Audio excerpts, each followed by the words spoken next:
तो प्यारे बच्चों, इस वीडियो में डिस्कस करेंगे क्लास 7 सब्जेक्ट हिंदी के एनुअल पेपर को, जो कि 2025-26 के लिए है। मोस्ट इम्पोर्टेंट क्वेश्चन है। पैटर्न सेम रहेगा, कुछ क्वेश्चन सेम आएंगे, तो प्रैक्टिस कर लो। ज़्यादा तैयारी के लिए लास्ट ईयर का एनुअल पेपर देख लो, अपलोड है दोनों शिफ्ट का, मॉर्निंग इवनिंग का। ठीक है, क्वेश्चन पे आ जाओ। खंड का अपठित बोध। निम्नलिखित गद्यांश को पढ़िए और पूछे गए प्रश्नों के उत्तर लिखिए। तो इस गद्यांश को आप पढ़ लेना अच्छे से, डायरेक्ट आ जाओ क्वेश्चन पर। ठीक है, पहला क्वेश्चन है, महिला क्रिकेट विश्व कप 2025 में भारतीय टीम का कप्तान कौन था? तो यहाँ पर आप देख सकते हो, हरमनप्रीत कौर की अगुवाई वाली भारतीय महिला क्रिकेट टीम ने विश्व कप के फाइनल में दक्षिण अफ्रीका पर 52 रन से खिताब जीत के साथ ही पहली आईसीसी ट्रॉफी जीत ली। ठीक है, तो हरमनप्रीत थी। ठीक है, हरमनप्रीत कौर का ऑप्शन करेक्ट हो जाएगा फर्स्ट में। सेकंड क्वेश्चन है, दक्षिण अफ्रीकी महिला टीम का आउट होने वाला अंतिम खिलाड़ी कौन था?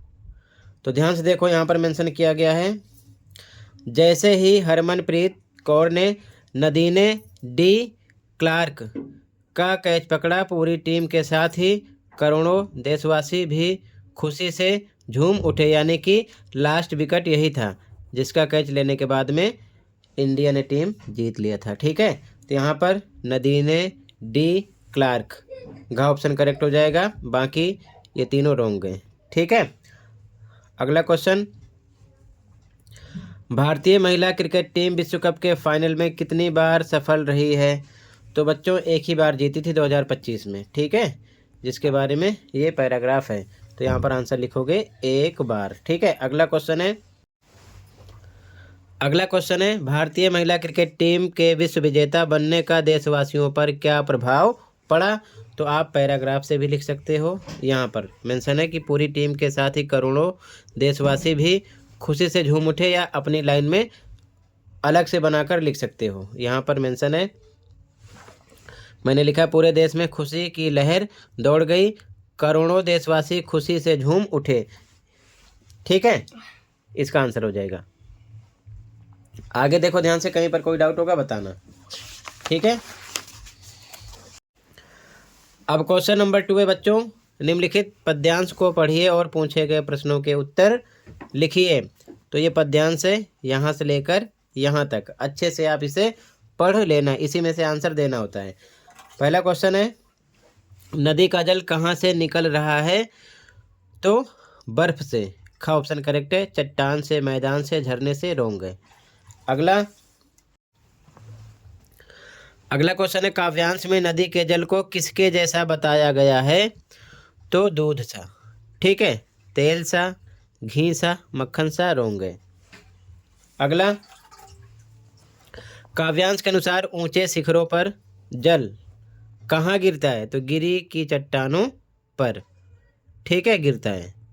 अगला, काव्यांश में बताई गई नदी के जल की 2 विशेषताएं लिखिए।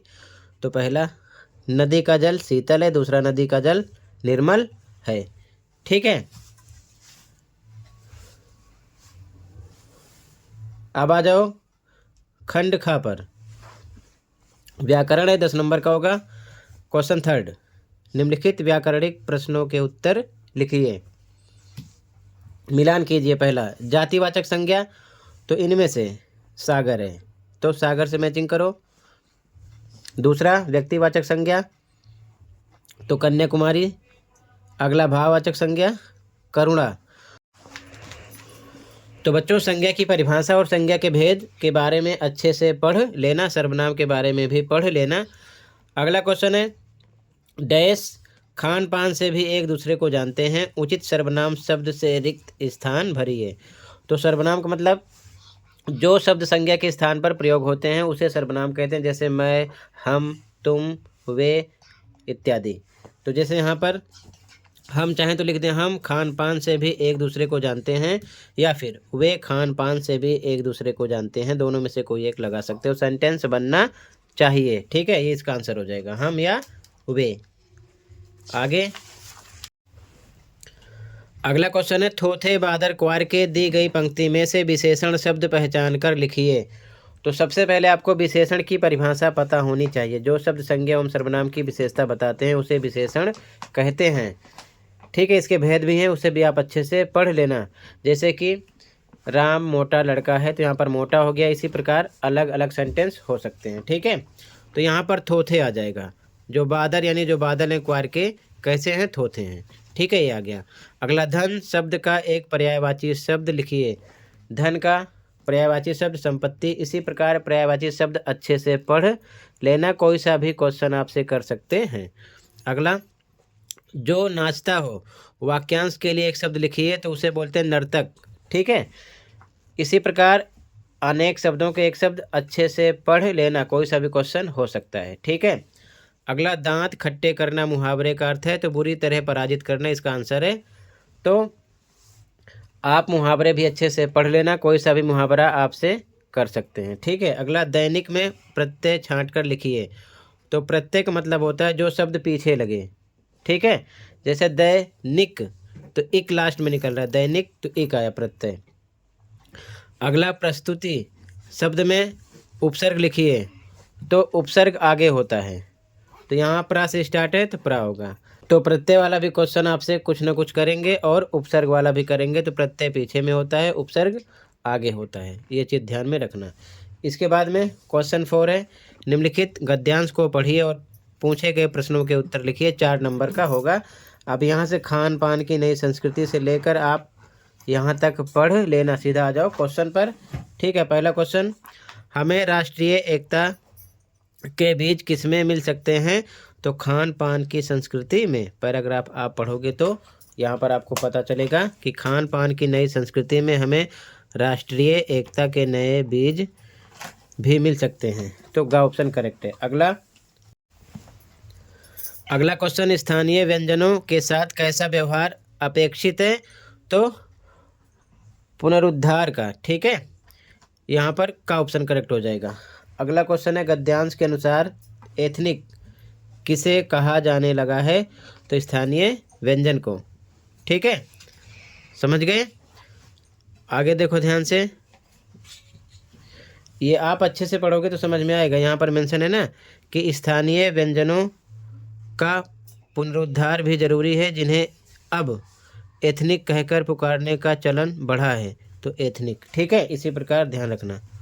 आगे अगला क्वेश्चन, यदि स्थानीय व्यंजनों को केवल 5 सितारा होटलों तक सीमित कर दिया जाए तो क्या होगा? तो आम लोग उनसे दूर हो जाएंगे। ठीक है, यहाँ पर का ऑप्शन करेक्ट है। आगे देखो ध्यान से, अगला क्वेश्चन नंबर 5 है, गद्य पाठों पर आधारित निम्नलिखित प्रश्नों में से किन्हीं 2 प्रश्नों के उत्तर लिखिए। तो क्वेश्चन नंबर 5 और क्वेश्चन नंबर 6 का आंसर बच्चों में बाद में प्रोवाइड करूंगा। आप पहले पैराग्राफ का आंसर देख लो। ठीक है, ये चीज़ ध्यान में रखना। तो क्वेश्चन नंबर 7 पे आ जाओ, बाकी क्वेश्चन का कंप्लीट सॉल्यूशन बाद में प्रोवाइड करूंगा। 7 का देख लो, निम्नलिखित पद्यांश को पढ़िए और पूछे गए प्रश्नों के उत्तर लिखिए। 4 नंबर का ये भी होगा, तो इसे आप पढ़ लेना।